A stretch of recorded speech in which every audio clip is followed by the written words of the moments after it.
A lack of affordable housing, loss of income, mental health, and job loss. Those are the four most common reasons people on our streets attribute to their homelessness. In an executive order, President Donald Trump is outlining changes to the way the issue of homelessness is addressed nationwide. 2 News Oklahoma's Steph Manchin listened to a local expert who says at the end of the day, it comes down to resources simply not keeping up with the need. It's hard to address a national problem that's been going on for 20 plus years with one executive order. President Donald Trump calling for changes nationwide on how homelessness is addressed. Housing Solutions' Mark Smith is the first leader in Tulsa's effort to speak out on the message from the White House. It's not that Tulsa is not trying some of these things that at a federal level would be being highlighted as important. It's about having the resources to meet the scale. Smith shared a statement the day after the order was issued, saying the EO was misdiagnosing the problem. I found it fascinating that you were the only person that came out and made a statement.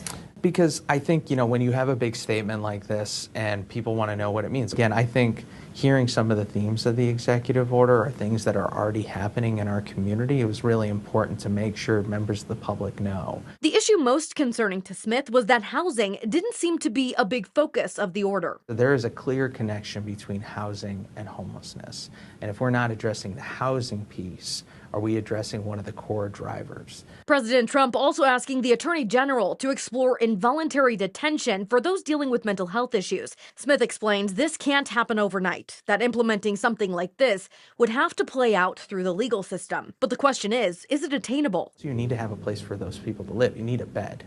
And we have a severe lack of those beds as well. So it won't just be changing the law, but will we have beds and will we have services? Will we have support there for that high need population?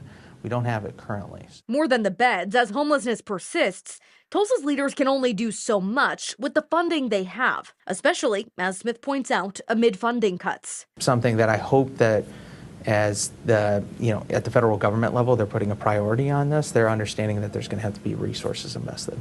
In Tulsa, Steph Manchin, 2 News, Oklahoma.